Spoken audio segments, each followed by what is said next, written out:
2019 में जब अमेरिका के राष्ट्रपति डोनाल्ड ट्रंप उत्तर कोरिया के तानाशाह किम जोंग उन से परमाणु कार्यक्रम को लेकर बातचीत की तैयारी कर रही थी, उसी दौरान उनके प्रशासन ने किम जोंग की कॉल्स को इंटरसेप्ट करने की एक कोशिश की थी, जिससे अमेरिका किम जोंग की संचार व्यवस्था में सेंध लगा सके। लेकिन ये मिशन न सिर्फ फेल हुआ, बल्कि अमेरिकी स्पेशल फोर्स को भारी जोखिम उठाकर पीछे भी हटना पड़ा।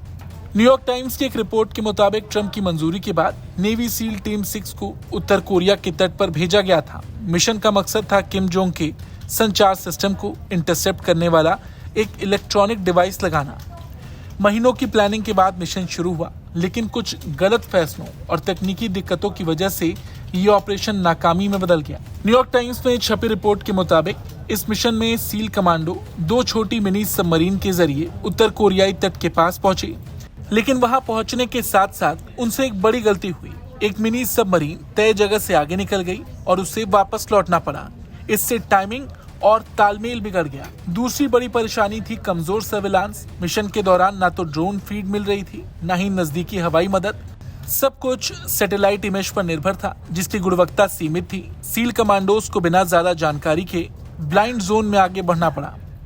जब टीम ने तट पर उतरने की कोशिश की, तब भी लगा कि इलाका सुनसान है, लेकिन असल में पास ही एक उत्तर कोरियाई मछली पकड़ने वाली नाव थी, जिस पर उत्तर कोरिया का एक छोटा सा दल सवार था, जिसे शायद नजरअंदाज कर दिया गया था।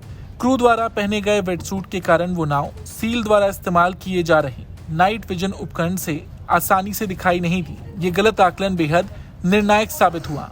रिपोर्ट में लिखा गया है कि बेहतर दृश्य के लिए कॉकपिट हैच खुले रहने से इलेक्ट्रिक मोटर ने आवाज और हल्की सी चमक पैदा की, जिससे संभवतः उत्तर कोरिया नाव का ध्यान उस ओर गया।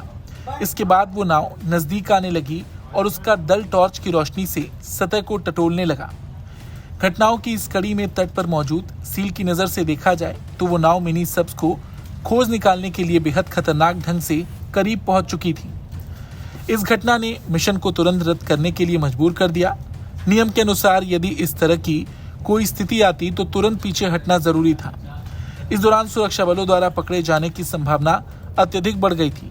सील मिनी सबमरीन्स की ओर लौटे, जिन्होंने इमरजेंसी की स्थिति में वापस लौटने का संकेत दिया। बड़ी सबमरीन ने टीम को निकालने के लिए जोखिम उठाया और फिर वापस लौट गई। इस तरह मिशन अपने उद्देश्य को पूरा किए बिना समाप्त हो गया। इसी मिशन की नाकामी के कुछ महीनों बाद जून 2019 में ट्रंप और किम जोंग उन की मुलाकात हुई। ये दोनों नेताओं की तीसरी और आखिरी मुलाकात थी। इन बैठकों के दौरान दोनों ने कई बार चिट्ठियों का आदान प्रदान किया और परमाणु हथियारों पर बातचीत की कोशिश की। लेकिन जैसे ही अमेरिका ने उत्तर कोरिया से अपने सभी परमाणु हथियार छोड़ने की मांग की, किम जोंग पीछे हट गए और फिर बातचीत नहीं हुई। ट्रंप का ये कूटनीतिक प्रयास अधूरा भी रह गया और 2019 में ट्रंप की कूटनीति के असफल होने के बाद उत्तर कोरिया ने बातचीत की मेज पर लौटने में कोई दिलचस्पी नहीं दिखाई। ब्यूरो रिपोर्ट, भारत तक।